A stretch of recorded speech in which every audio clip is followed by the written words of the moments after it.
Hello, my name is Patrick Lysite from Chara Games, and today I'll be teaching you Soul of the Empire. It's our new 2 to 4 player, 2-hour asymmetric strategy and combat game set in 54 AD. You have the Romans, the Jews, the Christians, and a coalition of outside cultures, each trying to achieve different things in the same battle space. Originally designed by Heath Stockburn and developed by my wife and I, we're very happy with how it's playing, so let's get right to it. Before we can get started on actual gameplay, let's talk about how you win. There are 2 ways each faction can win. The first is by getting up to 7 points on the objective point track. That is accomplished for the Romans, Christians, and Jews by achieving these individual objective cards and collecting the points that are denoted on them. For the coalition, capturing a objective point, so having sole occupancy, that means you're in a region by yourself. For example, if these pieces were here, they would have sole occupancy of a region with an objective point marker, allows them to remove the marker from the board and they can collect a point. So that is, you can see that there's 3 sets of 2. They get 1 point for the first marker they collect from either the Romans, Christians, or Jews. If they collect the second marker in the set, then they get a bonus point, and the faction that loses their second objective point marker will lose an objective point. So that's a big deal. The other way that the coalition can gain points is by having sole occupancy of a region inside Rome. So occupancy, for example, if we were to be deployed like this, we need one more. They have sole occupancy of every territory. That would allow them to score 1 point, and they would denote that on their board to track, so they can only score that each region once as they play. There's also a regrouping that will allow them to pull an army back together of up to 6 units while they regroup. So that's how you score points, either for the objective point tracker. The other way to win is by a special victory condition. So on your faction board is your individual faction's special victory condition. The coalition wins if they are able to get sole occupancy of Italy and Rome. Rome wins if they are able to capture 25 pieces into their captured unit area. The Jews win if they have sole occupancy of the entire blue region. And then the Christians achieve their special victory condition if they convert 18 units on their point tracker, on their converted unit tracker, and they have a unit in Rome, Germania, and Jerusalem. So those are the different ways that you can win in Soul of the Empire. Those, for your reference, are on the back of the quick reference card. So if you're ever curious as to what the other factions' special victory conditions are, you can find them there.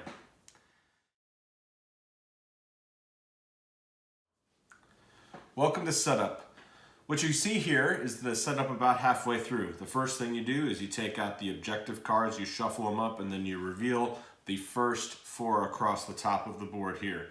The next thing you're going to do is make sure that every player gets their faction board with the appropriate colored dice, units, combat cards, and power cards as appropriate.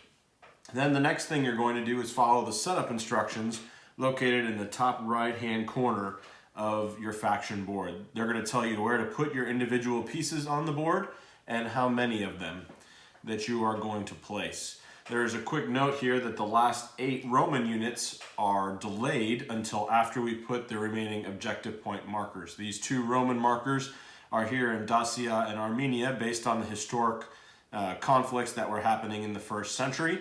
The Jewish and Christian objective point markers will be placed on the board by the player at this time.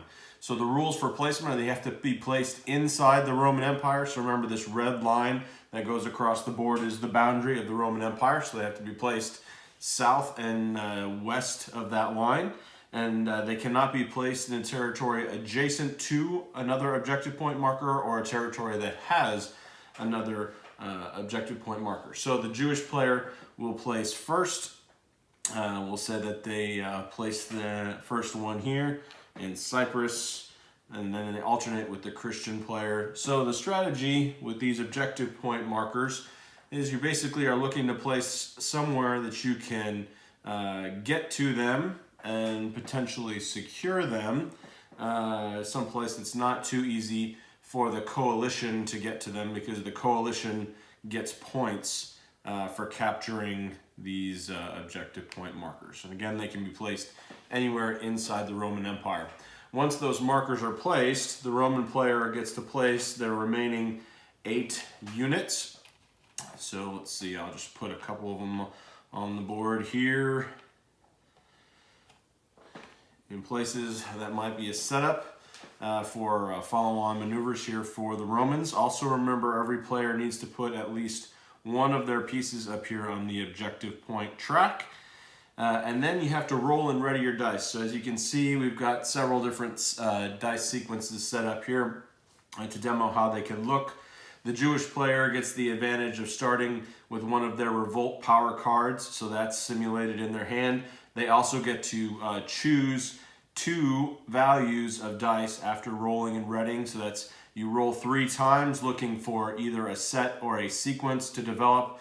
The Jewish player in this case ends up with all 5 dice usable because they get to pick 2 values and ensure that all 5 are ready. You can see the Roman player's got a set of 3 6s. The Christian player's got a sequence or a run of 1, 2, 3, 4. And then the coalition player could either choose to use the set of 3 2s or the set of 2 5s, and that would be dependent on what they want to do with the individual actions. Okay, also the Roman player starts with 3 power cards, so those are randomly drawn off the top of the deck. And just to clarify, the combat cards, you have access to those at any time. They're considered in your hand, so feel free to look at those. The remaining power cards, however, should be shuffled and left face down. So that's the setup.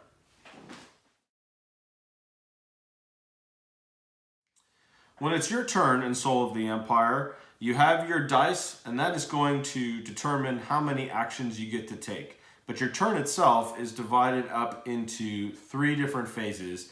This is all on your faction card: your start phase, your main phase, and your end phase. Okay?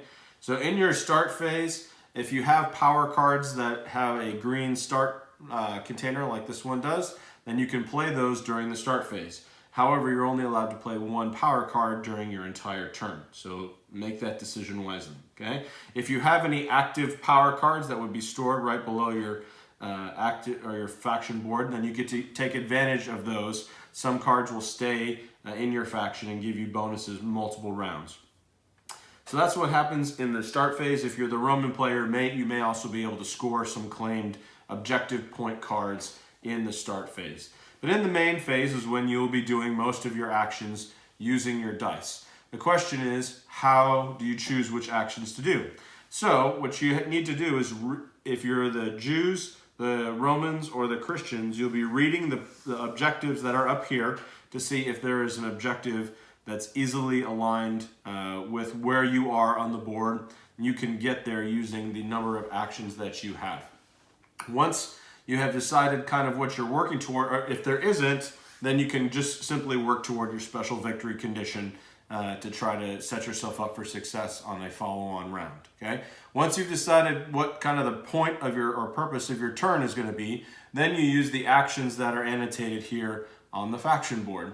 This includes things like moving units, recruiting units, initiating combat, claiming objective cards, designating dice to purchase more power cards, retrieving a dice from an objective card that you no longer want to work on, or playing power cards. And those things can happen as many times as you want and in any order, as long as you have a die to spend on doing them.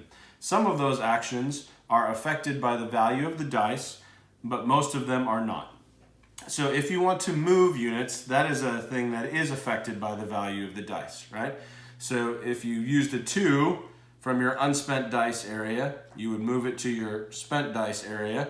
Then that would give, in this case, the Jewish player 2 movement points. And a movement point is for 1 unit to move from 1 territory to 1 adjacent territory. So they have 2 points, so they could move that 1 unit twice, or they could move 2 different units once. You can divide that up however you would like.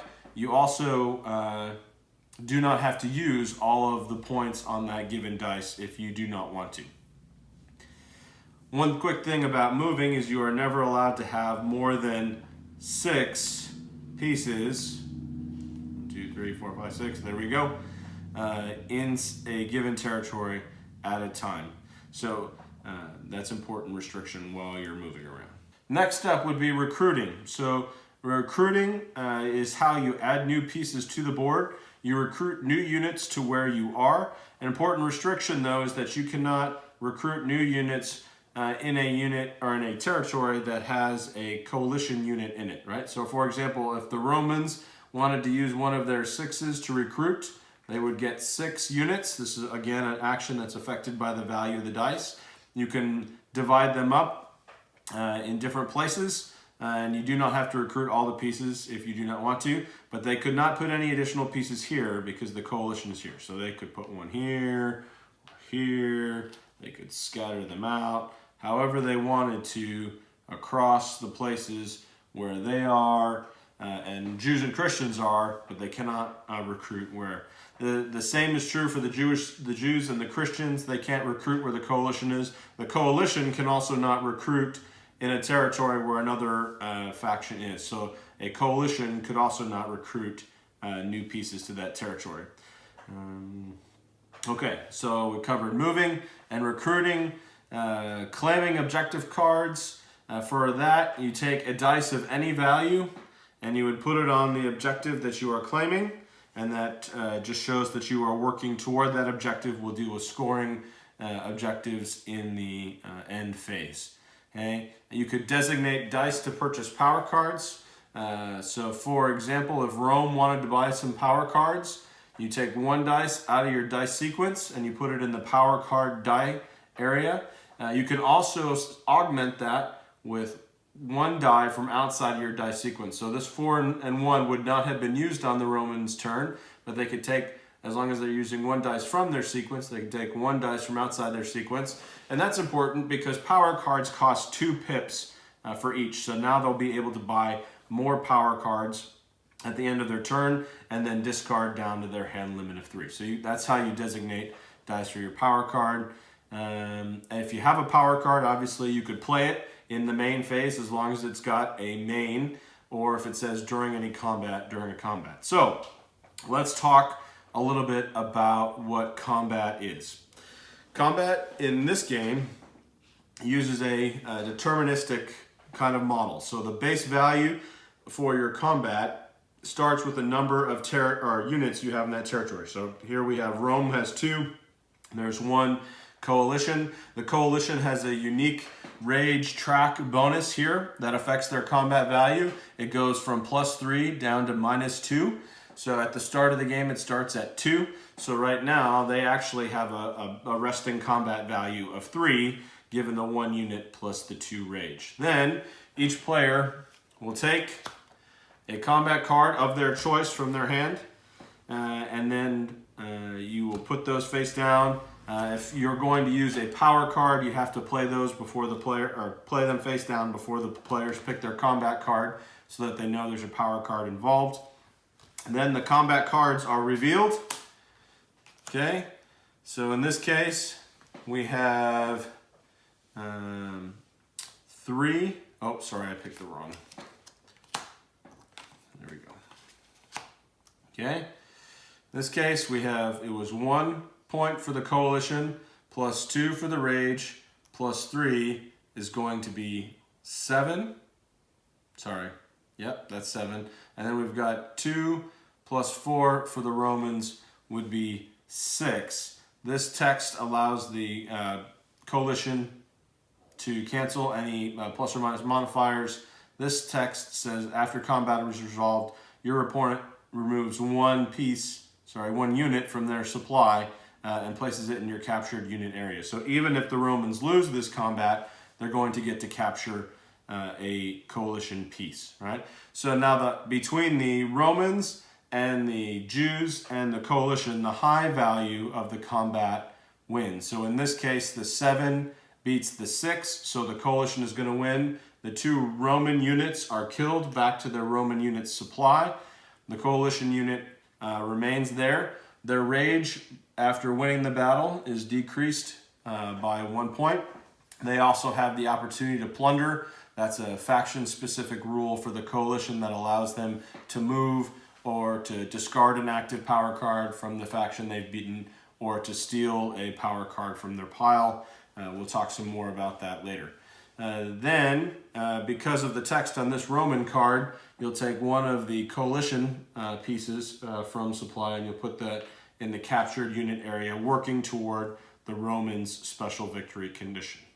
All of the combat rules are obviously in the rule book, but they are also on the back of the quick reference card so that you can continue to reference those throughout the game. When the Jews and the Romans fight with the Christians, the low combat value wins, and then when the Christians fight the coalition, the high value wins. So it's important to remember who you're fighting and whether you want your combat value to be high or to be low. A couple of specific combat differences. When the coalition or the Jews win, the pieces simply come back to the supply. When the Romans win, any pieces that the opposing faction had are captured to their capture board, so you don't actually get those back. They go to the Romans' board.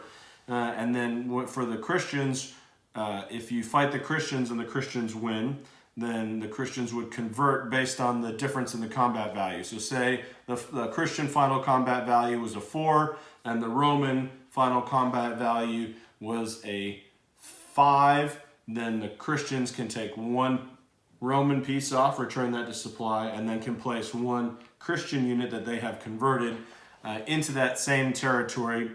And that piece can come from either the Christian unit supply, from somewhere else on the board, or from the Roman captured unit area, but it doesn't count against the Romans' special victory condition. You just move another unit up 1 space to show that that unit or that space had been occupied.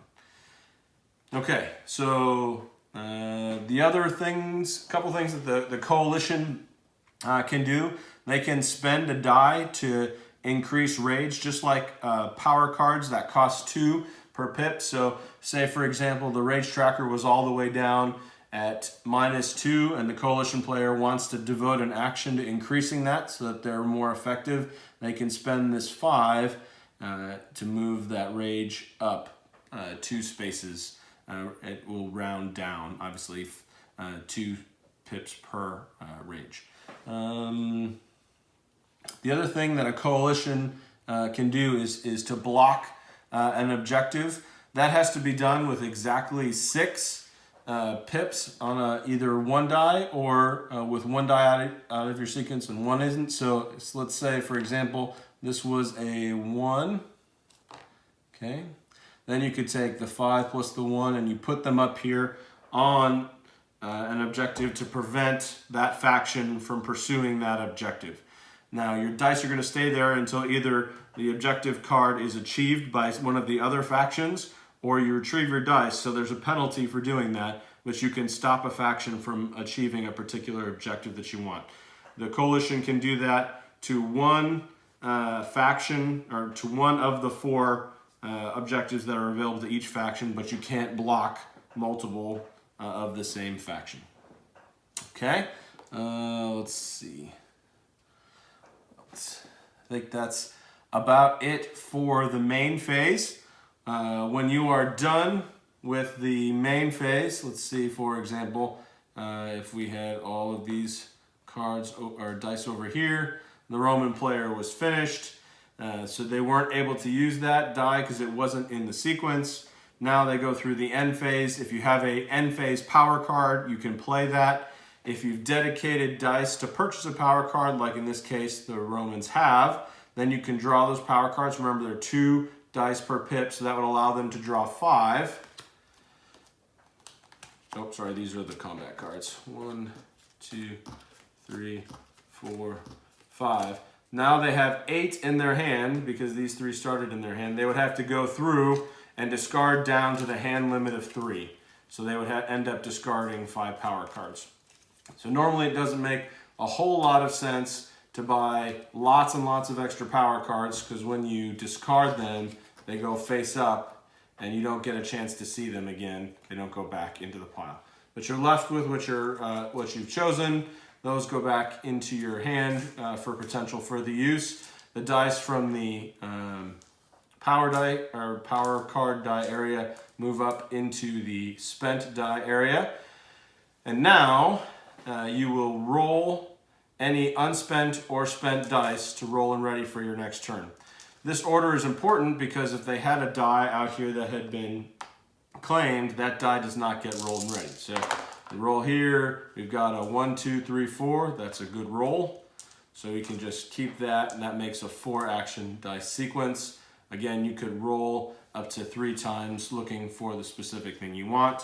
Now in the end phase, after you roll and ready, that's when you score. So that's if you had a claimed objective, or if the coalition had a claimed objective point marker, they would have to, during their turn, spend a die if they had sole occupancy to claim that. Right? Now is when you take that die back. It goes to the spent dice area. You collect the objective card. You would move yourself up a point and then draw the new card for the next player. For the coalition player, they would take their dice back to the spent die area. They would remove the objective point marker, and that's pretty much it for the end phase.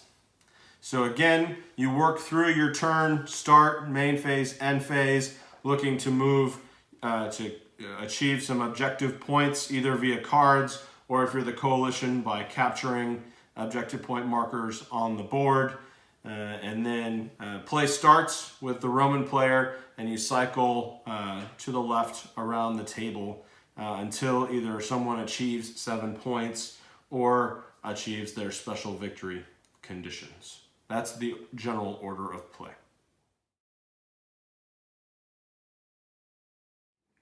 I'd like to take a minute to talk a little bit about the power cards we have in each of the faction decks. This is really the heart and soul of where the cultures come out in this game. One of the things we work very hard on in the design of this game is to give culturally appropriate faction abilities to each of these factions. We've done lots of research and we've done our best to try to present each of these factions, Roman, Jewish, and Christian with the faction decks here, as the way they viewed themselves. So kind of not what outside cultures thought about them, but kind of how they viewed themselves and why they did what they did in this era of history.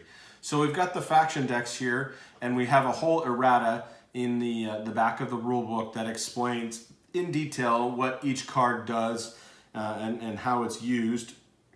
But one thing in particular I wanted to talk about is the Jewish revolt. So there are 3 cards that the Jewish faction has that allow them to incite a revolt. So it's not really them, it's a revolt occurring within the Roman Empire that the Jewish people are going to align themselves with and support.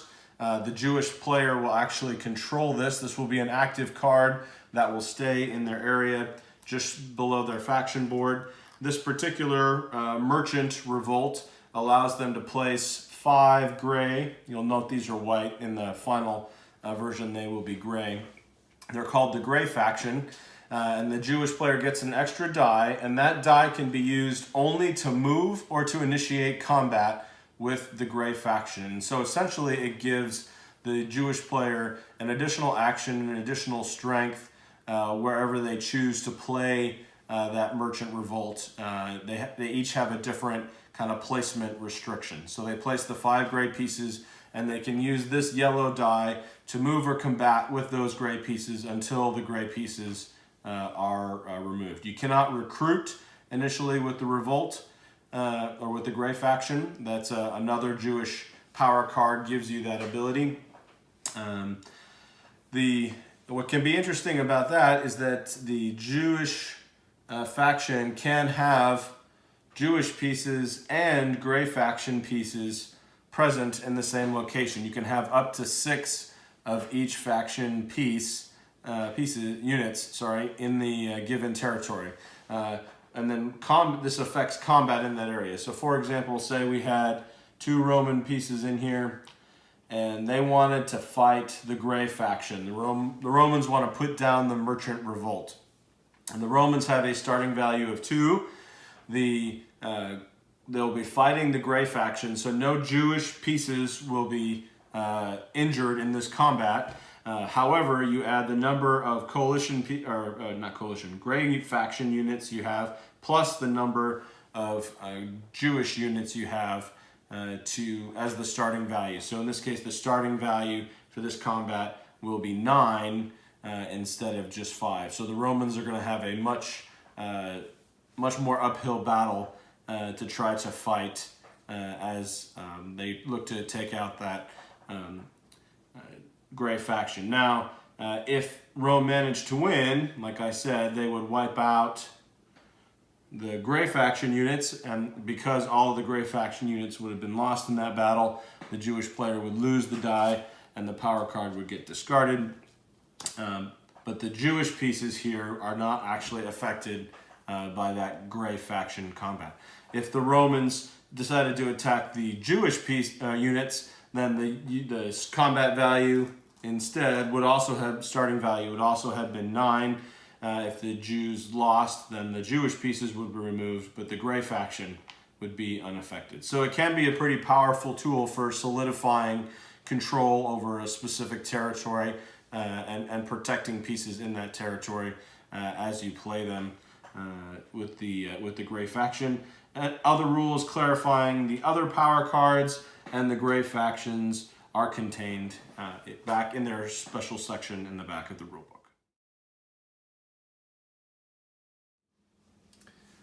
So that's Soul of the Empire. On behalf of everyone here at Chara Games and the designer Heath Stockburn, the art team Kenneth Spond and Lee Redislav, we really hope that you'll enjoy this. We've put our heart and soul into building a game with lots of replayability, strategic depth, and historical intrigue. We hope you enjoy it.